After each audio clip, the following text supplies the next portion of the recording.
bonjour, bienvenue sur notre site et sur notre chaîne. Donc le sujet d'aujourd'hui c'est une paix qui vient de très haut. Mais nous allons commencer par la prière préliminaire que j'aime bien faire. Donc prends ta Bible, prie avec moi et pense ces mots. Amen. Voici ma Bible. Tout ce qu'elle dit que je suis, je le suis. Tout ce qu'elle dit que j'ai, je l'ai. Tout ce qu'elle dit que je peux faire, je peux le faire. Je suis la justice de Dieu en Christ. Je puis tout par Christ qui me fortifie. Je suis sur le point de recevoir la semence éternelle, la parole de mon Dieu. Je ne serai plus jamais le même au nom de Jésus-Christ. Amen. Amen. Donc, une paix qui vient de très haut. Donc, c'est un sujet qui est important aussi dans le corps du Christ aujourd'hui. Parce que le peuple de Dieu est stressé. Le peuple de Dieu manque de paix. Et même les hommes de Dieu sont stressés. Et donc, c'est un sujet qui a toute son importance pour toi et pour moi. Il nous dit dans la parole, dans Galates 5, euh, verset 22, donc on lit dans la Nouvelle du Second, quant au fruit de l'esprit, c'est amour, joie, paix, en numéro 3, après l'amour et la joie, amen. Patience, bonté, bienveillance, foi, verset 23, douceur, maîtrise de soi.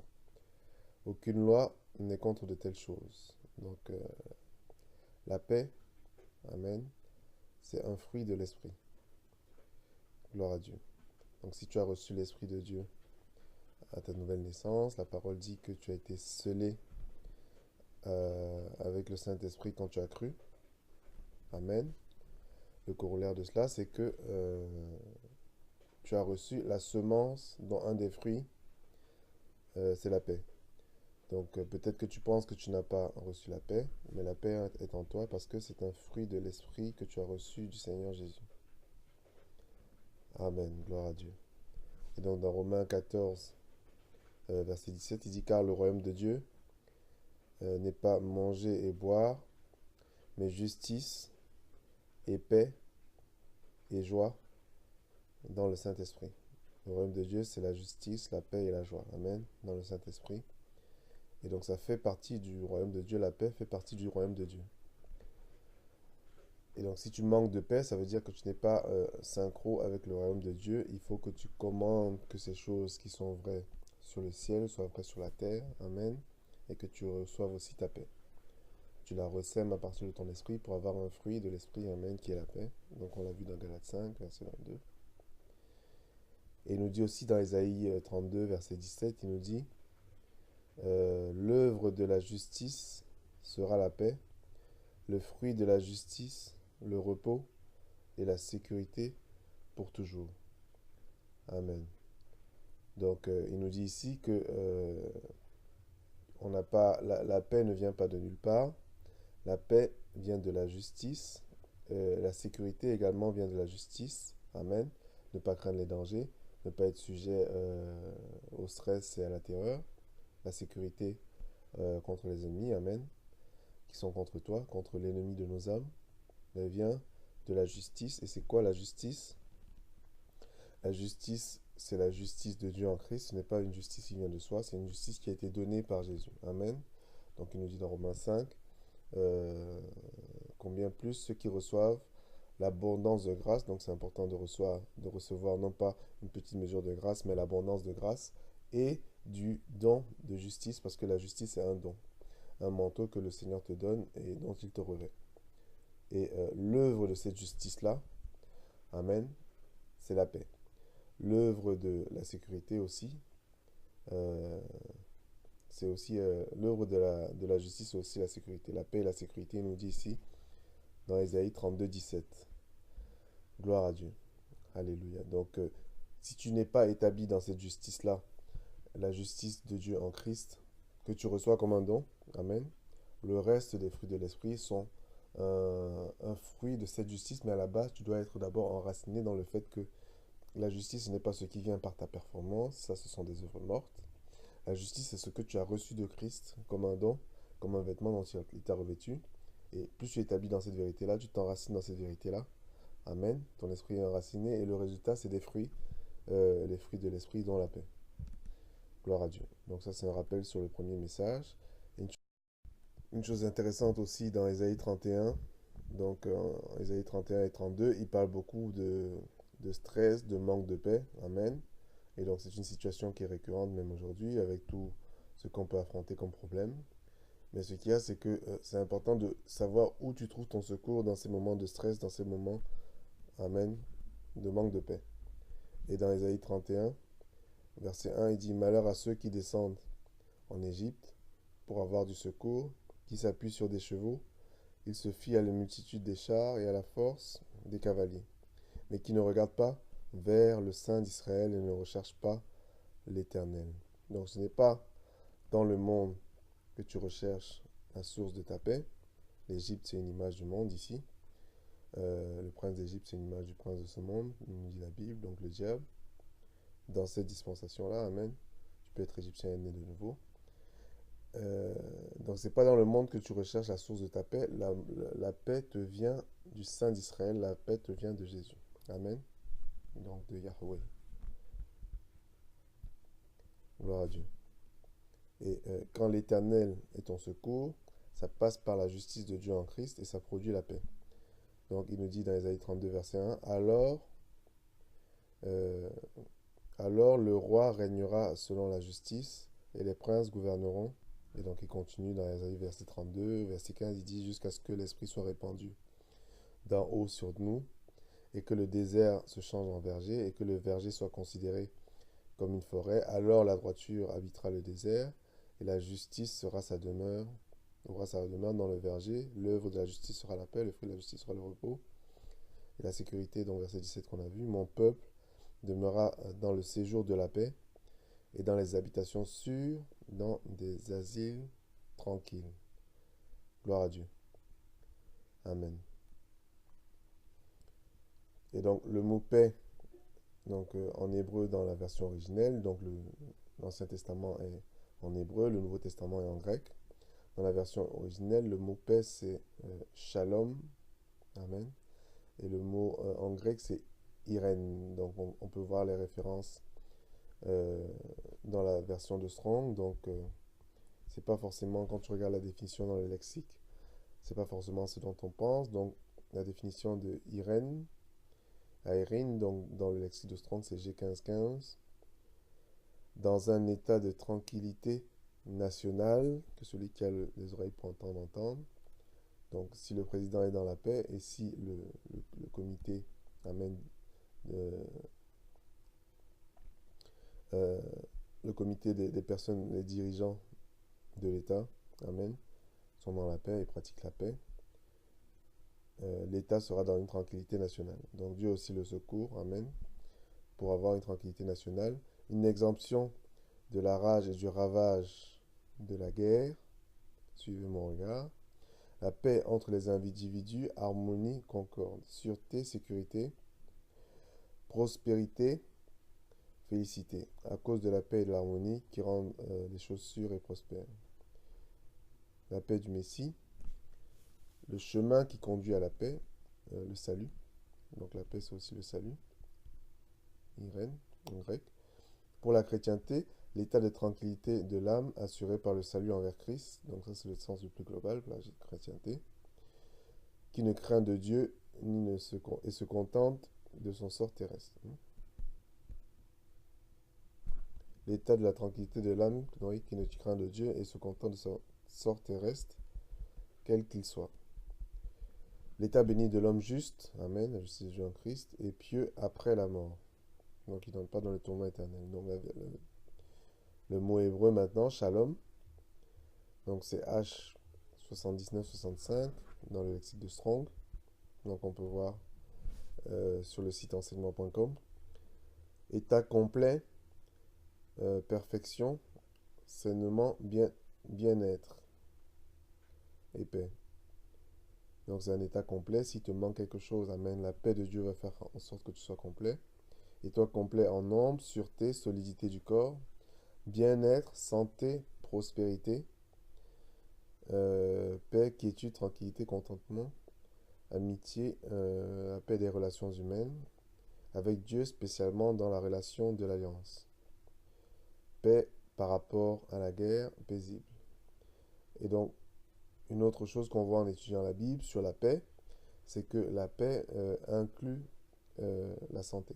Donc on le voit par exemple dans Genèse 43, verset 27, où il nous dit, il leur demanda comment il se portait et dit, votre vieux père dont vous avez parlé est-il en bonne santé? Donc ça c'est Joseph qui parle à ses frères de mémoire.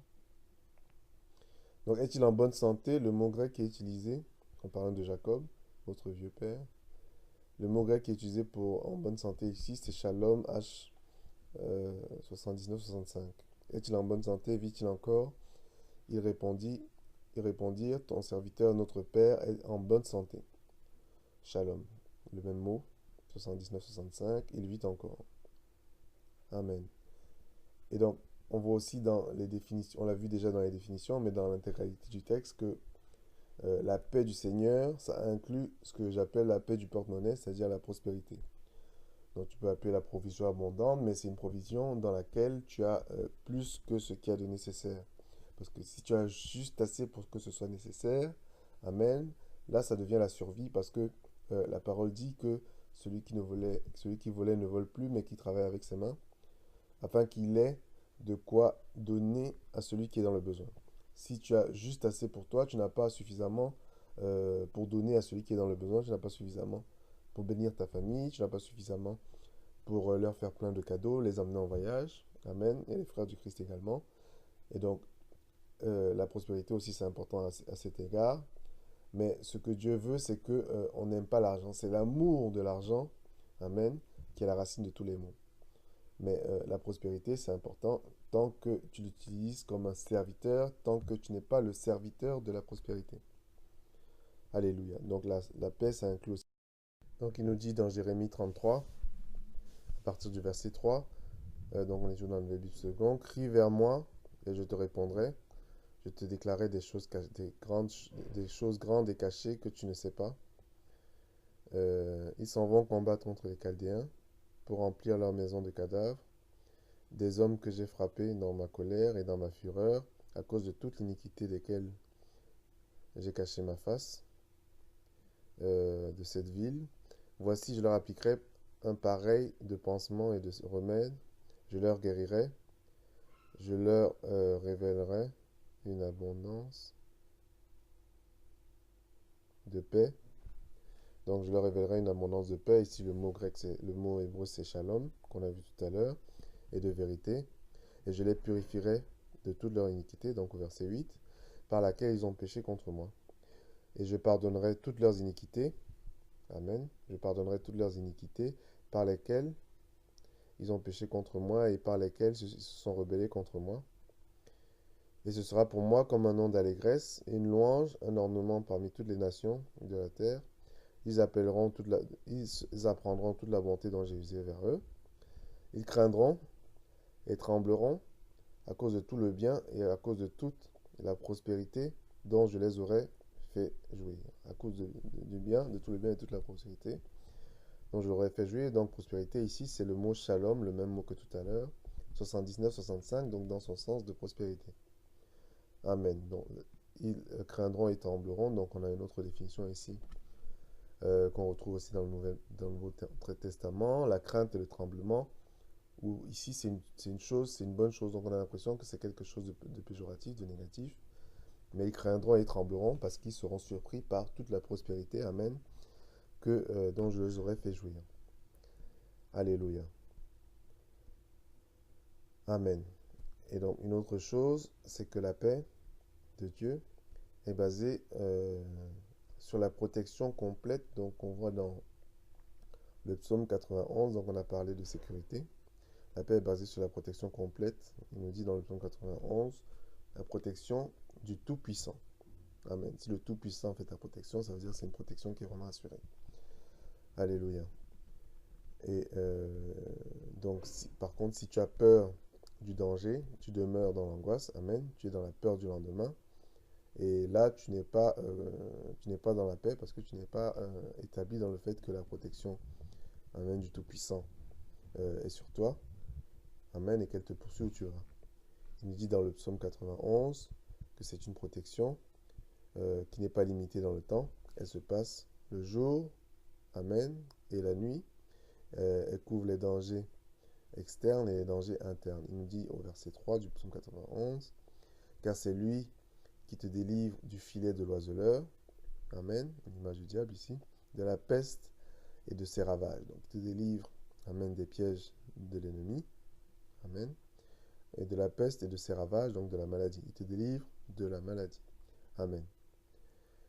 Il te couvrira de ses plumes et tu trouveras un refuge sous ses ailes. Sa fidélité est un bouclier et une cuirasse. Tu ne craindras ni les terreurs de la nuit, amen, ni les flèches qui volent le jour. Donc, tu es couvert la nuit et le jour. Donc, les terreurs de la nuit, ici, ça nous parle de maux, de pièges du diable, amen, d'attaques contre ta personne, qui sont invisibles, et un jour, elles se déclarent, amen, on entend parler de personnes qui faisaient du sport, qui faisaient beaucoup de sport, et un jour, elles tombent raides mortes, comme ça, du jour au lendemain, parce qu'il y avait une maladie qui œuvrait dans la nuit. Amen, mais Dieu te délivre de ça, Dieu te protège contre cela. Amen. Donc reçois-le et proclame-le dans ta vie. Ni la flèche qui vole le jour. Donc la flèche, c'est souvent aussi les attaques du diable qui sont basées sur la condamnation. Donc on en parlera dans un autre message. Ni la peste qui marche dans les ténèbres, ni la contagion qui frappe en plein midi. Que 1000 tombent à ton côté, 10 000 à ta droite, tu ne seras pas atteint. De tes yeux seulement tu regarderas et verras la rétribution des méchants. Gloire à Dieu. Et donc, on a vu que le fondement, c'était la justice de Dieu en Christ. Donc, il nous dit dans Romains 5, ayant été justifiés par la foi, nous avons la paix avec Dieu. Amen. Donc, on a aussi vu dans Romains 4 que le Seigneur ne t'impute pas ton péché. Amen. Comme David le disait, la bénédiction, le bienheureux dont le Seigneur n'impute pas ses péchés. Donc le Seigneur ne t'impute pas tes péchés parce qu'il a imputé tous tes péchés et tous mes péchés sur la personne de Jésus. Amen. Et donc c'est pour ça que tu peux avoir la paix avec Dieu sur la base de la justice de Dieu en Christ. Amen. Il impute, au contraire, il a eu un double échange sur la croix. Amen. Il a imputé tes péchés sur Jésus, et mes péchés aussi. Et donc la deuxième branche de la croix, c'est qu'il a pris la justice de Jésus et il te l'a imputé. Et donc ça c'est devenu vrai à partir du moment où tu as reçu Christ comme Seigneur et Sauveur. Amen. Et donc ça, c'est la base de la justice de Dieu en Christ, qui fait que tu as la paix avec Dieu, comme il dit dans Romains 5 au verset 1. Il nous dit, étant donc justifiés par la foi, nous avons la paix avec Dieu. Donc la justice, la paix aussi, donc la paix de Dieu, Shalom, Irène, c'est basé pas sur des choses qui t'entourent, c'est basé sur lui, c'est basé sur le Seigneur Jésus, sur l'Éternel. Il nous dit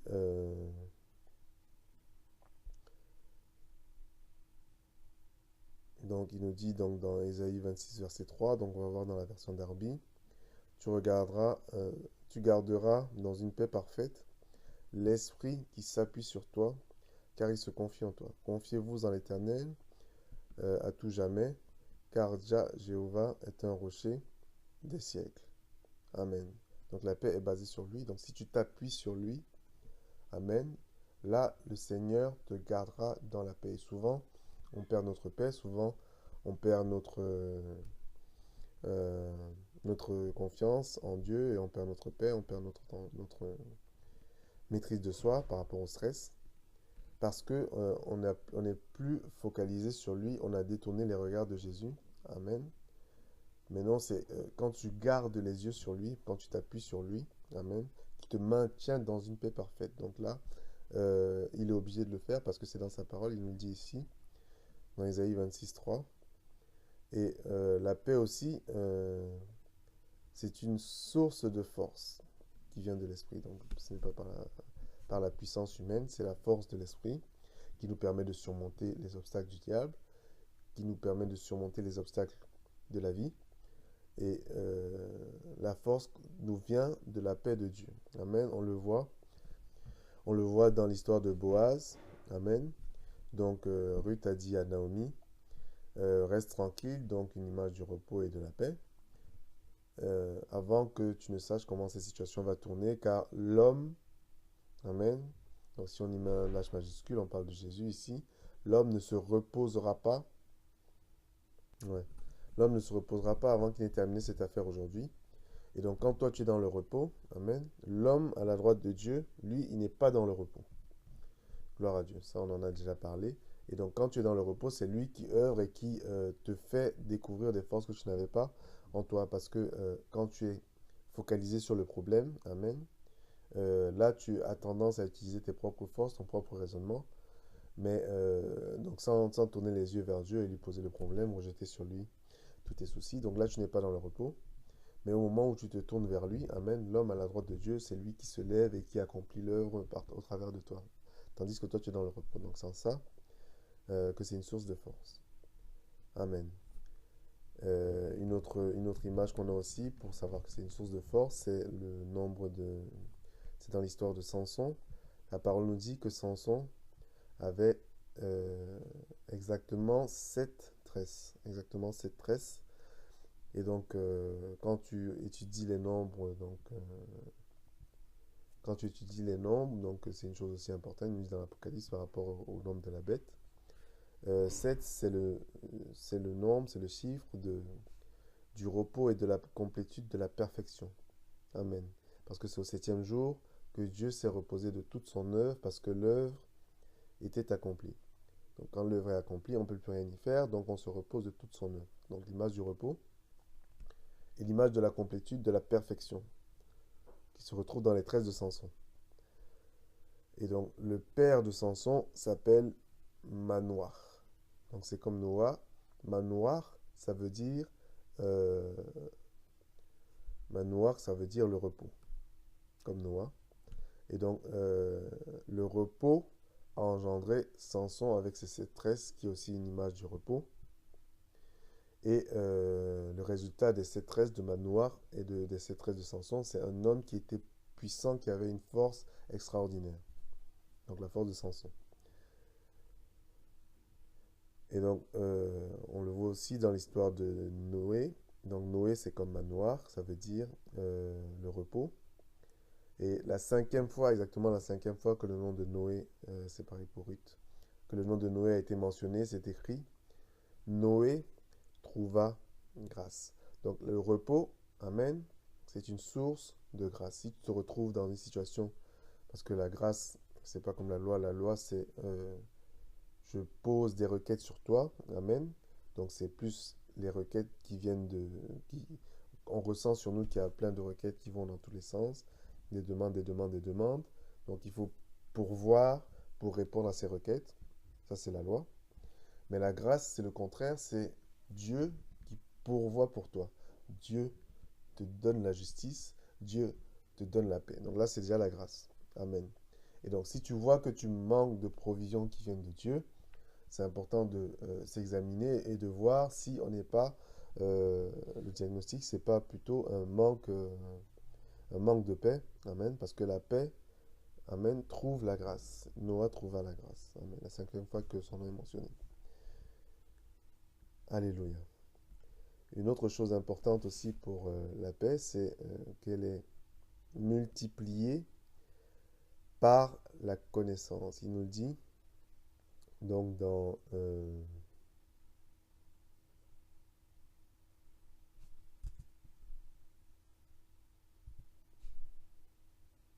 Pierre 1, de mémoire c'est 1 Pierre 1, donc j'ai noté juste le verset. Verset 1, il nous dit, Simon Pierre, serviteur et apôtre de Jésus-Christ, à ceux qui ont reçu en partage une foi du même prix que la nôtre par la justice de notre Dieu et du Sauveur Jésus-Christ. Une foi du même prix que la nôtre. Donc on va en parler aussi un peu. Donc à ceux-là, donc ceux qui ont reçu un partage, donc tu as reçu aussi, toi et moi, nous avons reçu une foi qui est du même prix que la sienne, que celle de Pierre, donc c'est aussi à nous qui s'adresse. Que la grâce et la paix, donc il n'y a pas que la grâce, il y a aussi la paix, vous soient multipliées par la connaissance de Dieu et de Jésus-Christ notre Seigneur. Comme sa divine puissance nous a donné tout ce qui contribue à la vie et à la piété. Donc ça c'est au verset 3, au moyen de la connaissance, amen, de celui qui nous a appelés à sa propre gloire par sa vertu. Donc la grâce et la paix, elles sont multipliées, amen, par la connaissance de Dieu et la connaissance du Seigneur Jésus-Christ. Donc c'est vrai pour la grâce, c'est vrai pour la paix. Donc tu as plus de paix quand tu sais que Dieu délivre d'une situation telle que celle-là, dans laquelle tu te trouves. Tu es dans la paix parce que tu le sais. Si tu ne le sais pas, tu n'es pas dans la paix. Amen. Donc il y a des ministères comme celui d'Andrew Womack où on recueille le plus de témoignages possible sur les guérisons de maladies.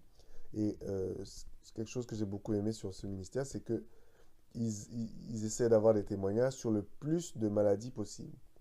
Parce que souvent, certaines personnes se retrouvent avec des maladies qu'ils pensent incurables, mais quand ils entendent le témoignage de quelqu'un qui a eu exactement la même maladie, amen, là, ça augmente leur connaissance, ça augmente leur paix et ça augmente leur foi. Donc la grâce et la paix sont multipliées par la connaissance parce que tu sais, parce qu'on t'a dit, peut-être qu'on t'a dit, tu as lu dans la parole, que Dieu guérit toute maladie, mais tu as l'impression que l'atout pour Dieu, c'est pas pareil que un cancer, c'est pas pareil que le sida.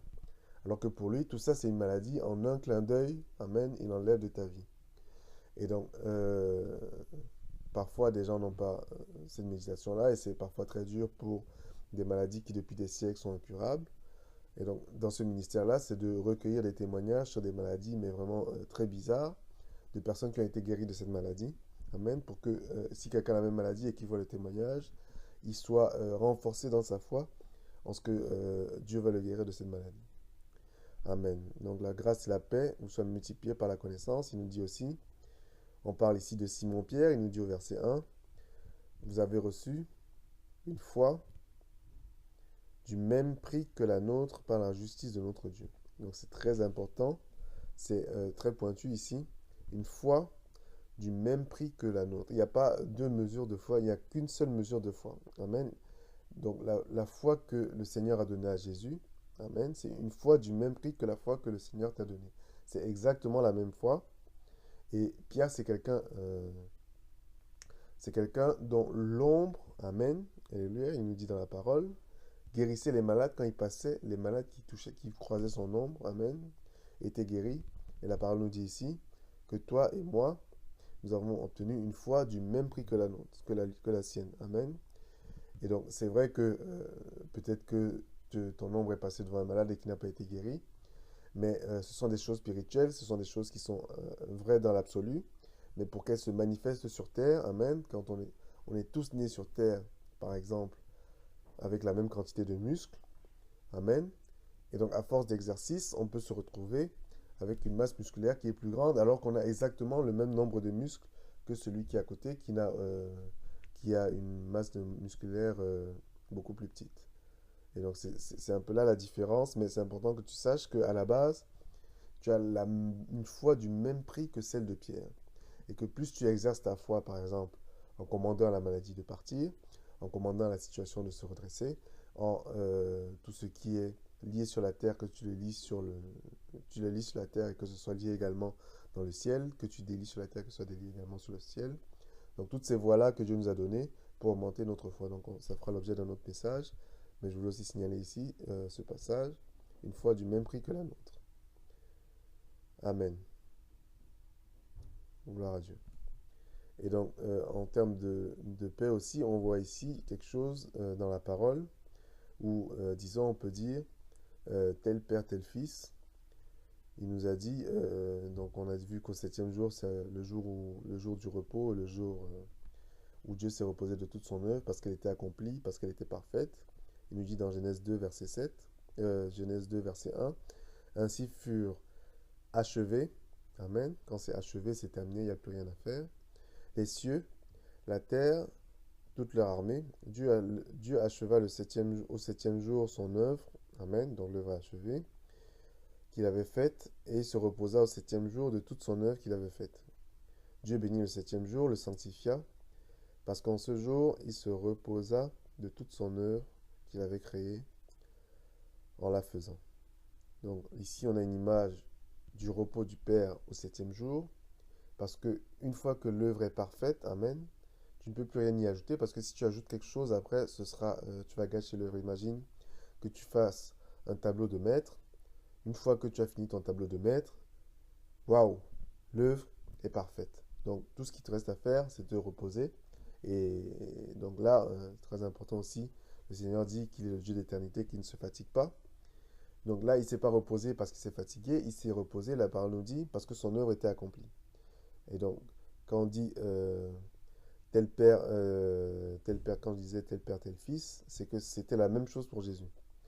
Quand il est descendu sur la terre pour porter ton péché et mon péché sur la croix, amen.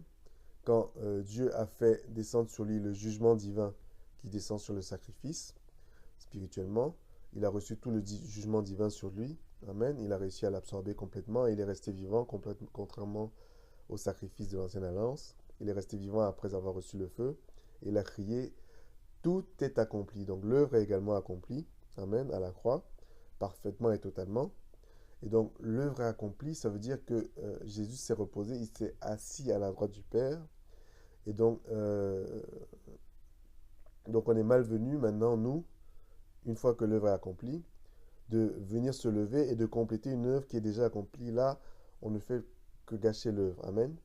Donc, une fois que l'œuvre est accomplie, euh, nous sommes censés avoir l'attitude du Fils et l'attitude du Père, de rester dans le repos, avoir une attitude de celui qui est sur le trône. Amen. Une fois que le royaume est accompli, le roi se met sur son trône et pour la vie du royaume, tout ce qu'il a à faire, c'est de commander à ses serviteurs de faire ci, de commander à ses serviteurs de faire ça. Donc la puissance, l'autorité qu'on a reçue en Jésus, on peut l'utiliser pour commander à la nature de se plier à la volonté du Père, pour commander aux anges d'aider à faire en sorte que ce qui est lié sur la terre soit lié au ciel. Amen, conformément à la volonté du Père. Gloire à Dieu. Et donc, je t'invite aussi, et moi aussi, Amen, à rentrer dans ce repos-là, par lequel le Seigneur a accompli toute son œuvre. Peut-être qu'il y a des choses dont tu as besoin que tu ne vois pas, mais reste dans le repos, assieds-toi sur le trône. Amen. Donc, jusqu'à ce que la parole nous dit qu'il ait fait de ton ennemi ton marchepied. Amen. Donc, entre-temps, tu as reçu l'autorité au nom de Jésus. Donc, tu peux exercer cette autorité en tant que co-héritier de Christ et commander aux anges, commander à la maladie de partir, commander aux démons de partir. Amen. Rétablir les situations par la prière de commandement. Amen. Tu commandes à la situation, tu commandes comme Jésus faisait avec le figuier, comme il a commandé au figuier ou de parler à la montagne. Amen.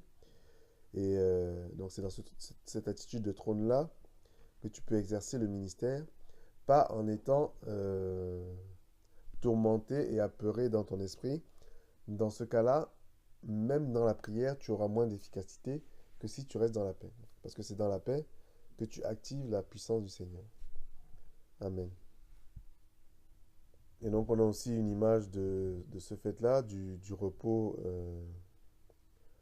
basé sur le fait que la parole nous dit purgé, amen, donc complètement purifié de tous nos péchés. Il nous dit dans Zacharie 3 qu'il enlève le péché en un jour, verset 1.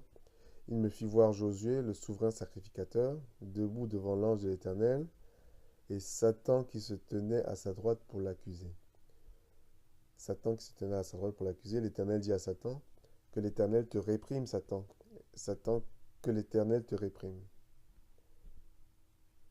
Lui qui a choisi Jérusalem, n'est-ce pas là un tison arraché du feu? Or Josué était couvert de vêtements sales. Il se tenait debout devant l'ange. L'ange prenant la parole, dit à ceux qui étaient avec lui, ôtez-lui les vêtements sales. Puis dit à Josué, voici, je t'enlève ton iniquité et je te revêts d'habits de fête. Donc au verset 8, il nous dit, je ferai venir mon serviteur le germe, car voici, pour ce qui est de la pierre qui a été placée devant Josué, il y a 7 dieux sur cette seule pierre, et voici, je graverai moi-même ce dont il doit y être gravé, dit l'Éternel des armées, j'enlèverai l'iniquité de ce pays en un seul jour. J'enlèverai l'iniquité de ce pays en un seul jour. Amen. Et donc, décidément, on revoit encore cette image-là de la justice de Dieu en Christ, et qui est symbolisée par les vêtements, ici les vêtements sales. Amen. Et donc Dieu enlève le vêtement sale sur Josué et il lui remet les habits de fête, donc une image ici de la justice de Dieu en Christ qui est comme un vêtement, on l'a vu dans le premier message. Et en enlevant les vêtements sales, il lui dit, je t'enlève ton iniquité. Amen. Et c'est comme ça qu'il nous dit aussi, j'enlèverai l'iniquité de ce pays en un seul jour. En un seul jour, j'enlèverai l'iniquité de ce pays. Gloire à Dieu pour la justice de Dieu en Christ. Et donc, quand ce n'est pas le cas, tu es comme quelqu'un qui a des vêtements sales dans le cas de Josué qui est ici. Et là, tu deviens sujet aux accusations de Satan. Donc, c'est important parce que Satan, euh, donc il nous dit ici, se tenait à droite pour l'accuser. Satan, il dérobe, il dérobe, il égorge et il détruit. Mais la parole l'appelle l'accusateur de nos frères. Amen. Donc, on va en faire un autre message. Mais le travail de Satan au quotidien, c'est de t'accuser encore et encore. Et donc tu es réceptif à ces accusations quand tu as le vêtement sale, quand tu n'es pas établi dans la justice de Dieu en Christ. Quand tu es établi dans la justice de Dieu en Christ, Satan n'a plus de force pour t'accuser parce que de toute façon, ce n'est pas ta justice. C'est la justice de Dieu en Christ qui fait de toi quelqu'un qui peut approcher avec assurance devant le trône de grâce et faire des prières audacieuses. Amen. Gloire à Dieu. Donc une autre chose aussi importante quand on parle de paix, c'est que il nous parle aussi de la purification des péchés, comme on a vu.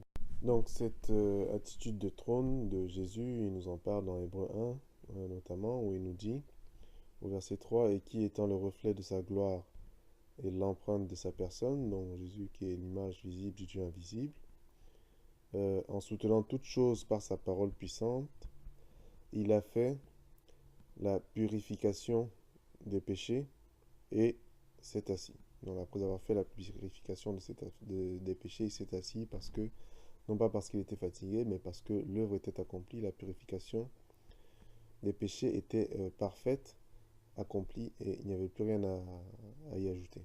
Amen. Il s'est assis à la droite de la majesté divine dans les lieux très hauts, devenu de temps supérieur aux anges, qu'il a hérité d'un nom plus excellent que le leur. Amen. Et donc là, c'est en opposition avec ce que faisaient les grands prêtres, parce que Jésus est notre grand prêtre, Amen, d'après l'ordre de Melchisédek, mais c'est en opposition à ce que faisaient les grands prêtres sous la loi de Lévi. Il nous en parle aussi dans Hébreux 10, versets 11 à 12. Le grand prêtre ne s'asseyait pas, il restait debout, Amen, pour administrer continuellement le sacrifice. Parce que l'heure n'était pas accomplie, donc il devait rester debout. Il nous dit dans Hébreux 10 qu'ils offraient continuellement et donc ils restaient debout, les sacrifices qui pourtant n'ôtent pas le péché contrairement au sacrifice de Christ. Donc maintenant que le sacrifice a ôté le péché, parce qu'il a été imputé sur Jésus, et que toi tu as reçu par imputation de Dieu la justice, donc le sacrifice est parfait, il n'y a plus rien à ajouter, il ne peut pas rester debout comme les grands prêtres pour continuer à offrir des sacrifices, donc il s'est assis, donc, en attendant que l'ennemi soit fait son marchepied. Au fil du temps, les gens viennent à Christ et le confessent comme Seigneur et Sauveur, donc ils entrent sous ce régime-là. Amen. Et, et donc, c'est aussi cela l'attitude de trône. Il s'est assis parce que l'œuvre était accomplie. Amen.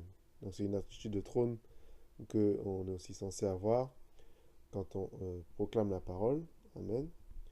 Tu proclames la parole, tu proclames dans ta prière que les choses soient comme elles sont au ciel, qu'elles soient selon la volonté du Père. Et donc là, une fois que tu l'as proclamé, tu restes assis et tu attends que les anges se mettent au travail. Parce que c'est pas à toi de te mettre au travail et de faire en sorte que euh, de tordre le cou au diable, de le chasser, manu militari, par tes propres forces. Amen. Tu restes dans l'attitude de trône. Peut-être que le diable va faire la sourde oreille et qu'il faudra que tu lui redises, Amen, mais ce n'est pas à force d'efforts surhumains qui viennent de ta propre personne, mais c'est par la force de l'Esprit, Amen, que cela va s'accomplir. Et donc, tout ce que le roi a à faire, Amen, ce n'est pas de rentrer dans les tâches euh, des serviteurs, parce qu'il y a plein de serviteurs pour le faire. Tout ce que le roi a à faire, c'est de commander que la chose soit, Amen, conformément à la volonté du royaume, du Père. Amen. Alléluia. Et donc la paix, ça inclut la paix avec les hommes. Amen. Donc dans l'amour, on n'est pas en train de se battre contre la chair et le sang. Donc la paix, ça inclut la paix avec les hommes. Ça inclut la paix au milieu de la tempête. Amen. Donc il nous dit, on l'a vu dans l'évangile, dans le message sur le royaume, comment fonctionne le royaume, où Jésus a dit, passons à l'autre bord. Donc on l'a vu dans Luc 8 notamment. Et lui, il s'est endormi sous la poupe, il nous dit dans Luc 8, 23. Pendant qu'il naviguait, Jésus s'endormit. Et après, il s'est élevé un grand tourbillon autour de la barque. Pendant que lui restait endormi, il dormait, il nous dit, donc au verset 38, de mémoire, c'est dans Marc ou Matthieu, je sais plus. Matthieu 8, 38. Il dormait à la poupe sur un coussin, donc c'est pas euh, un paquebot, hein, c'était vraiment une barque, donc il avait l'eau qui lui tombait dessus. Amen. Mais lui, il était tellement dans le repos, il avait déclaré avant le début du voyage, passons à l'autre bord. Et donc dans ces mots, il y a la puissance pour les faire passer de l'autre bord. Donc lui, il était dans l'attitude de trône, il allait même aller un peu plus loin. Il s'est endormi, je prie que tu ne t'endors pas maintenant au nom de Jésus, Amen. Donc il s'est endormi et le tourbillon, la tornade, la tempête ne l'a pas réveillé tellement il était dans le repos. Parce qu'il était établi dans cette, euh, dans cette semence qu'il avait semée en France de fils de Dieu, en tant que fils de Dieu. Passons à l'autre bord, il savait que les circonstances allaient arriver à ce que la volonté de Dieu soit accomplie. Et c'est pour ça qu'il ne s'est pas réveillé. Ce qu'il a réveillé, par contre, c'est les cris de ses serviteurs qui lui ont dit Maître, maître, lève-toi, nous périssons, sauve-nous, nous périssons. Donc on a étudié ce passage dans le message numéro 3.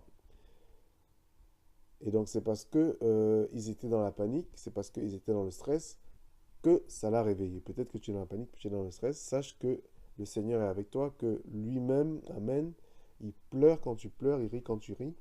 Donc il est avec toi dans le stress, il est avec toi dans la panique. Amen. Mais sache aussi que il a commandé une chose sur ta vie et que cette chose va s'accomplir parce que c'est la parole du roi qu'il a décrétée et que les serviteurs n'ont plus qu'à faire en sorte que cela s'accomplisse. Amen. Et donc peut-être que le diable va faire la sourde oreille et peut-être que toi aussi, pour te remotiver, il faut que tu redéclares, Amen, la parole de Dieu sur les circonstances qui ne vont pas dans le bon sens. Si ça reste conforme à la volonté de Dieu. Amen. Amen. Donc il s'est réveillé, c'est ce qu'il a fait, le diable faisait la sourde oreille et puis les disciples étaient en panique, donc il s'est réveillé, il a dit Shalom. Silence, tais-toi, il nous dit dans la, dans la, dans la Bible en français, donc dans la Nouvelle Bible seconde notamment. Donc en grec c'était Irène, mais là ils étaient entre hébreux, donc je pense qu'il a dit Shalom en hébreu. Et donc le vent s'est cessé et le vent d'un seul coup a cessé les tourbillons ont cessé, la tempête a cessé. Amen. Donc il s'est tourné vers eux, il a dit genre de peu de foi ou pourquoi avez-vous peu de foi. Donc on a vu l'analyse comparée dans le message numéro 3. Et donc la paix, ça inclut aussi la paix au milieu des dangers, au milieu des circonstances, même si elles paraissent insurmontables. On le voit aussi dans les enfants d'Israël quand ils étaient poursuivis par l'Égypte et le prince d'Égypte. Donc une image ici dans la Bible du monde et du prince de ce monde. Amen. Ils sont arrivés devant la mer Rouge. Et le Seigneur a dit, Moïse répondit au peuple, ne craignez rien, restez en place et regardez la délivrance que l'Éternel va vous accorder en ce jour. Car les Égyptiens que vous voyez aujourd'hui, vous ne les verrez plus jamais. Exode 14, verset 13, donc dans l'Ancien Louis II. Rester en place, c'est ici une image du repos. Amen. Reste en place et regarde la délivrance. Le mot hébreu ici, c'est Yeshua. Donc regarde à Jésus et par Jésus, tu verras la délivrance. Amen. Que l'Éternel te donne en ce jour. Une fois que l'Éternel t'aura délivré de ce danger, tu ne le verras plus jamais. C'est ce qu'il nous dit ici dans ce passage. Amen. Gloire à Dieu. Et donc c'est important aussi de savoir que la paix de l'Éternel, la paix du Seigneur, c'est une paix, peut-être que tu n'as pas l'impression que ce soit le cas, mais c'est une paix qu'il t'a déjà donnée. Il nous dit dans Jean 14, donc c'est Jésus qui parle à ses disciples, donc il le dit la même chose à toi et à moi, Amen. Je vous laisse ma paix, je vous donne ma paix. Je ne vous la donne pas comme le monde donne, que votre cœur ne se trouble point et ne s'alarme point. Donc peut-être que tu crois que ce n'était pas le cas pour toi, mais la parole de Dieu est claire, la parole de Dieu est infaillible, Amen. Si le Seigneur te dit, je te donne ma paix, je te laisse ma paix, c'est qui te l'a donné, Amen. Donc établis ça une fois pour toutes dans ton esprit. Le Seigneur m'a donné la paix, merci Seigneur pour la paix que tu m'as donnée. Gloire à Dieu. Mais attention, ici il nous parle de quelque chose d'autre. Il le complète en disant que votre cœur ne se trouble point et ne s'alarme point. Que votre cœur ne se trouble point et ne le laisse pas, amen, se troubler, ne le laisse pas s'effrayer. Et donc là, c'est une image ici aussi de ce que la parole appelle les tactiques du diable, les méthodos du diable. C'est que pour te faire perdre ta paix, peut-être même que ce sera le cas après ce message, le diable va te donner une pensée au départ troublante. Amen. Et donc, tu vas te dire, ouais, ben, le Seigneur m'a donné ma paix, alléluia. Et après, de plus en plus, cette pensée va devenir effrayante et au fil du temps, tu vas perdre ta paix. Donc ça, c'est une des méthodes du diable. Et donc, la chose à faire dans ce cas-là, c'est au moment même où la pensée est déjà troublante, avant qu'elle ne devienne effrayante, c'est de dire à ton cœur, ne laisse pas ton cœur se troubler, que votre cœur ne se trouble point, ni ne s'alarme point. Et ton cœur a été créé par la parole de Dieu, là c'est une parole de Dieu, il va répondre à la parole de Dieu. Amen. Donc c'est une instruction ici du Seigneur, une instruction directe du Seigneur, de dire à ton cœur une fois qu'il commence à être troublé, au début même du trouble, Amen, que votre cœur ne se trouble point, cœur ne te trouble point, ne t'alarme point. Amen. Donc c'est un jeu aussi qu'on peut faire, donc ça, c'est un jeu aussi qu'on peut faire en couple, entre mari et femme. Amen. C'est que souvent le mari ou la femme détecte en premier que son conjoint est en train d'avoir, amen, une pensée troublante et elle le connaît tellement qu'elle sait ce qui va le perturber. Donc de s'attraper en fait en quelque sorte, de jouer un petit peu à cache-cache en disant là je sens que tu vas être troublé, que ton cœur ne se trouble point, mais ne s'alarme point. Entre époux ça marche très bien aussi pour garder et maintenir la paix du Seigneur. Amen. Que votre cœur ne se trouble point. Donc le Seigneur t'a déjà donné ta paix. Donc à charge à toi maintenant, dès que tu vois que ton cœur sous des réactions naturelles commence à se troubler et s'alarmer, de dire à ton cœur, calme-toi mon cœur, que ton cœur ne se trouble point, ne s'alarme point. J'ai reçu la paix du Seigneur, je la manifeste au nom de Jésus. Amen. Donc ça c'est une des choses à faire. À partir du moment où tu sais que tu as reçu la paix du Seigneur, et le problème c'est pas Seigneur donne-moi plus de paix parce qu'il te l'a déjà donné. Le problème c'est de prier sur ton cœur. La deuxième chose à faire, donc c'est dans 1 Pierre 5 verset 5 qui nous dit pareillement vous jeunes gens soyez soumis aux anciens et tous les uns à l'égard des autres soyez revêtus d'humilité car Dieu résiste aux orgueilleux mais il fait grâce aux humbles. Car Dieu résiste aux orgueilleux mais il fait grâce aux humbles. Donc ça fera aussi l'objet d'un autre message. Humiliez-vous donc sous sa puissante main, sous la puissante main de Dieu, afin qu'il vous élève quand le temps sera venu, rejetant, amen, sur lui tous nos soucis. Donc on va ici parler un peu de... Pour recevoir la grâce, amen, c'est important que tu sois humble. Donc une manière de s'humilier, il nous dit ici, donc c'est dans la version d'Arby, de mémoire, Humiliez-vous donc, virgule, comment est-ce qu'on fait? Verset 7. Rejetant sur lui tous nos soucis. Donc tu t'humilies en ce sens que ce n'est pas toi qui fournis l'effort et l'intelligence pour résoudre ton problème. Tu t'humilies parce que tu sais que c'est Dieu et là tu reprends ta position en dessous de Dieu et de Dieu comme Seigneur. Amen. Et c'est en ce sens-là que tu t'humilies en rejetant sur lui tous tes soucis. Donc la deuxième responsabilité que tu as. Amen. Un grand pouvoir implique de grandes responsabilités. Spider-Man chapitre 6 verset 6. Amen. La deuxième responsabilité que tu as, c'est une fois que tu as une pensée troublante, une anxiété, une inquiétude, c'est que tu rejettes sur le Seigneur tous tes soucis. Donc on va faire une prière qui va dans ce sens-là, car il prend soin de toi sur la base de ce verset. Tu dis Seigneur, je rejette sur toi tous mes soucis. Amen.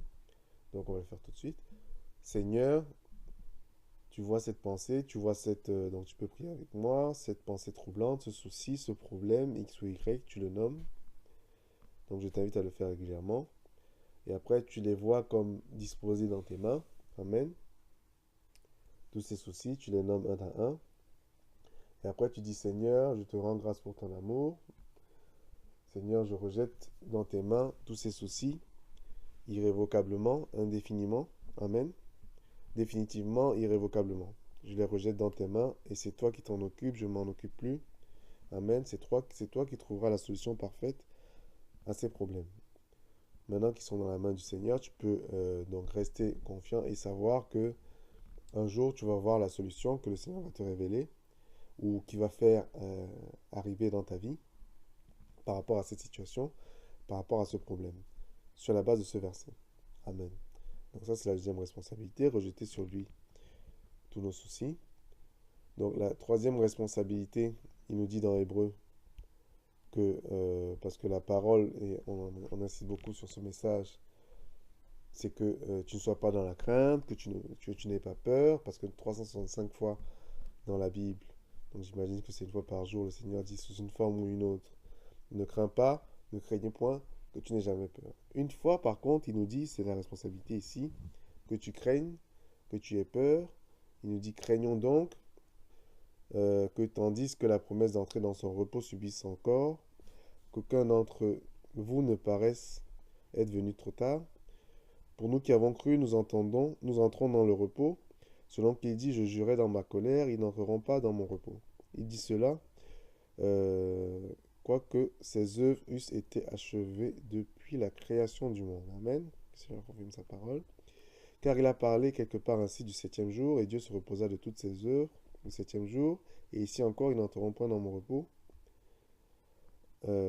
puisqu'il a encore réservé à quelques-uns d'y entrer, et que ceux à qui d'abord la promesse a été faite n'y sont pas entrés à cause de leur désobéissance. Dieu fixe de nouveau un nouveau jour.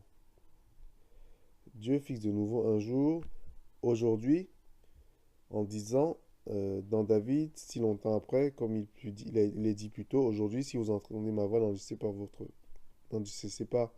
vos cœurs. Donc verset 8, car si Josué est donné le repos, il ne parlait pas après cela d'un autre jour.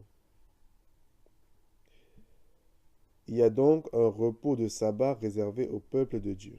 Il y a donc un repos de sabbat au peuple de Dieu, car celui qui entre dans le repos se repose de ses œuvres, comme Dieu s'est reposé des siennes. Amen. Verset 11. Efforçons-nous donc d'entrer dans le repos, afin que personne ne tombe dans le même exemple. Donc d'une part, il faut craindre, Amen, il nous dit ici au verset 1, de ne pas entrer dans le repos. Craignons, tandis que la promesse est faite d'entrer dans le repos, qu'aucun de vous ne paraisse y être venu trop tard. Donc craignons, en gros, de ne pas être entré dans le repos. Efforçons-nous, parce que ce n'est pas une chose naturelle, Amen, d'entrer dans le repos, il nous dit ici à la fin du passage. Amen. Et donc, c'est un repos de sabbat, il nous dit ici que Dieu fixe un nouveau jour, il nous dit au verset 7, aujourd'hui. Et donc, aujourd'hui, c'est le jour du sabbat, c'est le jour du repos, c'est le jour où tu arrêtes toutes tes œuvres comme Dieu a arrêté les siennes. Amen. Tu arrêtes toutes tes œuvres comme Dieu a arrêté les siennes. Aujourd'hui, le jour du sabbat. Demain, ce sera encore aujourd'hui. Quand on sera demain, Amen. Tu arrêtes également toutes tes œuvres, tu es dans le repos, tu as une attitude de trône. Et qu'est-ce qu'on fait quand on est sur le trône? On donne des commandements aux anges, on donne des ordres aux anges pour qu'ils accomplissent la volonté du roi. Amen. Gloire à Dieu. Donc Dieu fixe un nouveau jour aujourd'hui. Et, et donc c'est pour ça que dans les évangiles, il nous dit, Jésus disait à ses disciples, ne vous inquiétez pas du lendemain. Amen. Il n'y a pas assez de grâce, il n'y a pas assez de provision pour demain. Il y a suffisamment de provision pour aujourd'hui. La provision qui descend du ciel, le pain qui descend du ciel, la manne et la provision de ce dont tu as besoin, c'est uniquement pour aujourd'hui. Tu peux planifier pour demain, mais ne t'inquiète pas de ce qui arrivera demain, ne t'inquiète pas des deadlines qui arriveront que tu n'as pas encore réussi à accomplir parce que jour après jour, le Seigneur va pourvoir pour aujourd'hui, le jour du sabbat, et c'est important que tu restes dans le repos et que tu saches que le Seigneur a pourvu pour cette journée, pour que tu arrives là où il faut que tu arriveras, et il fera en sorte que tous les jours, Amen, il y ait la provision pour le jour. Alléluia. Donc c'est pour ça qu'il nous dit également dans la prière, qu'on a appelée la prière du Seigneur, donne-nous aujourd'hui notre pain de ce jour, pas notre pain de demain, pas notre pain d'après-demain. Souvent on a l'impression qu'on sera plus en sécurité si on a le pain de demain ou d'après-demain. Mais si c'était le cas, le Seigneur allait aussi nous dire, enfin, on aurait eu besoin encore dans un mois, parce qu'après-demain, c'est pas loin. Amen. Mais non, le Seigneur, la volonté et la parole du Seigneur, c'est que tu reçoives tous les jours le pain du jour. Le pain, c'est une image de la révélation aussi de Christ, c'est une image de la provision de ce dont tu as besoin pour suivre le moyen de subsistance pour le jour après jour. Parce qu'à chaque jour, il nous dit dans sa parole, suffit sa peine. Amen. Amen. Et donc maintenant, on va voir l'exemple dans la vie l'exemple concret dans la Bible. C'était dans la vie de Marthe plutôt, et de Marie. Donc dans Luc 10, il nous dit, verset 38, comme Jésus était en chemin avec ses disciples, il entra dans un village, et une femme nommée Marthe le reçut dans sa maison.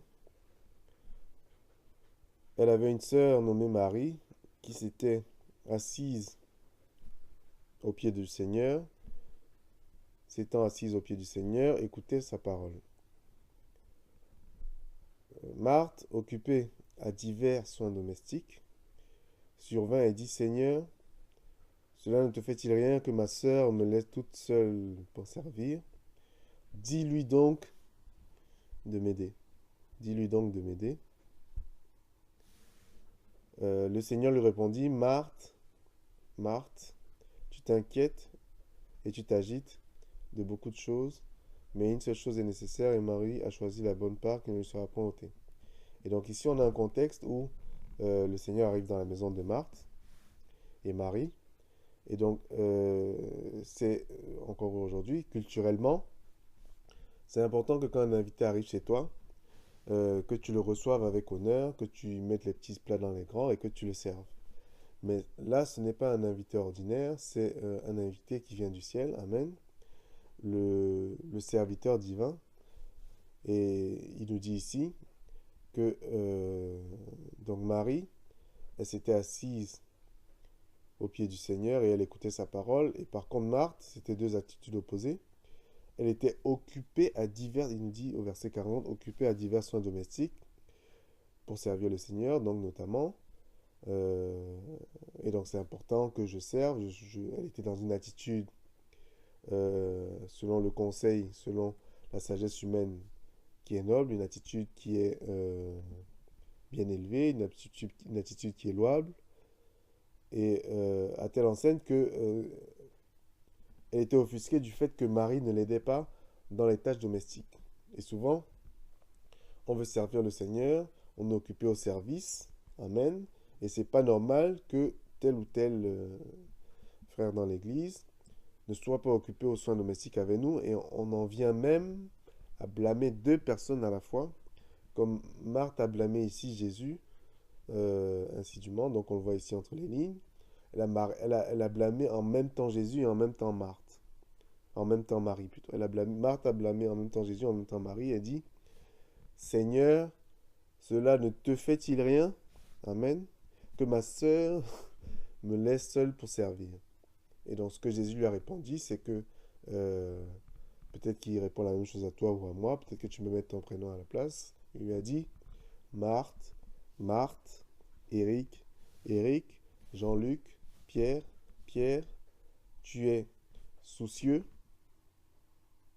et troublé pour beaucoup de choses. Amen.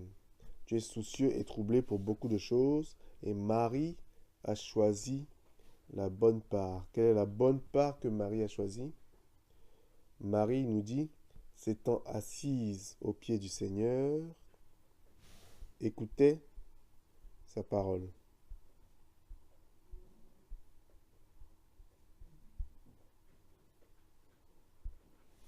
S'étant assise aux pieds du Seigneur, écoutait sa parole.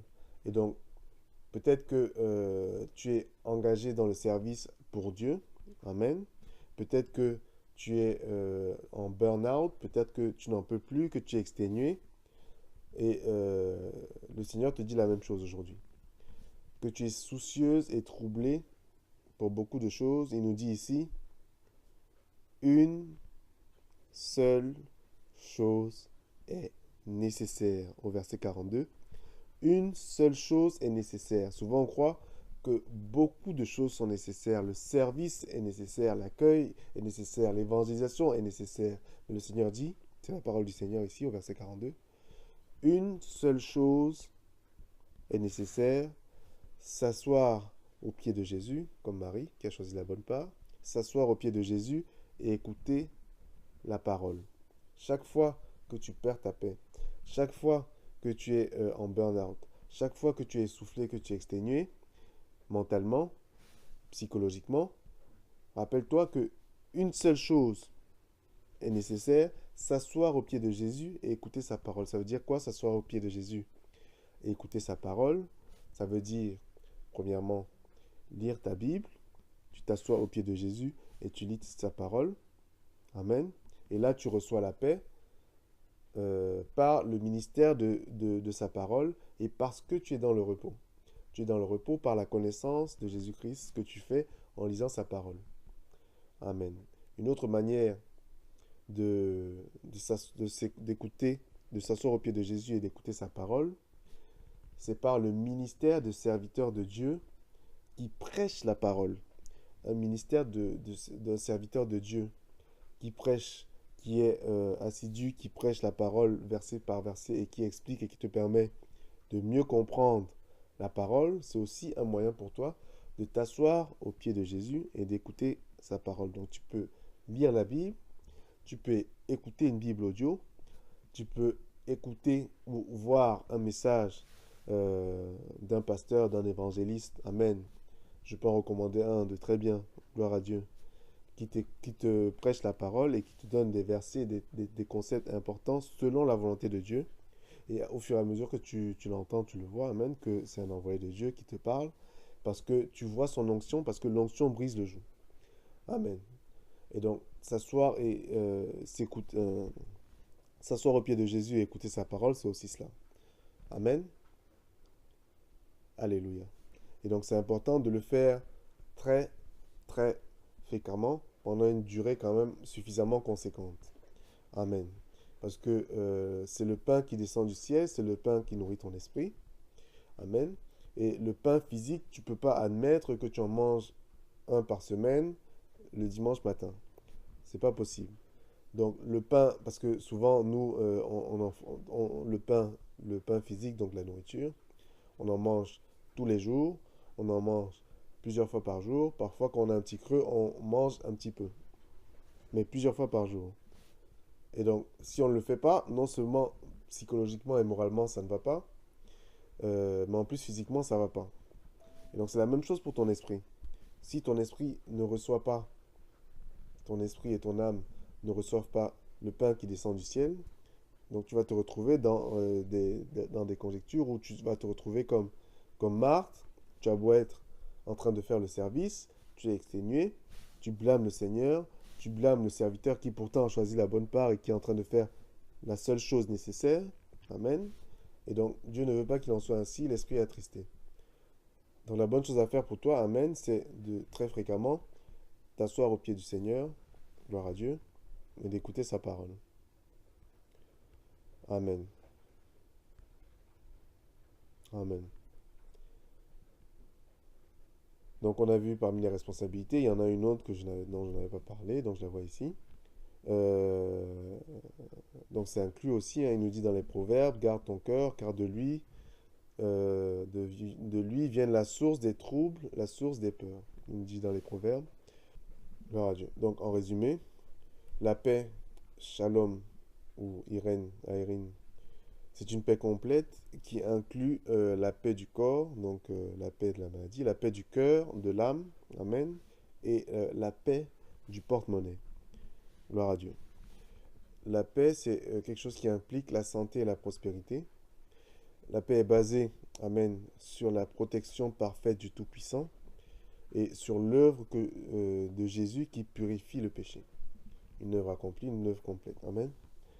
Le jour du sabbat, le jour du repos, c'est pas aujourd'hui, c'est pas demain, c'est pas dimanche, mais c'est aujourd'hui. Aujourd'hui, on est dimanche. C'est aujourd'hui. Amen. Et il y a assez de grâce uniquement pour aujourd'hui. Et c'est important de garder ton cœur et des choses de la vie. Amen. Que ton cœur ne se trouble point. Tu t'efforces d'entrer dans le repos. Amen. Et une seule chose est nécessaire, s'asseoir au pied de Jésus et écouter sa parole. Médite encore sur ce message. Laisse un message sur notre site ou sur notre chaîne. N'abandonne pas la grâce de Dieu et rappelle-toi que c'est par la foi et la patience qu'on hérite les promesses. Que Dieu te bénisse.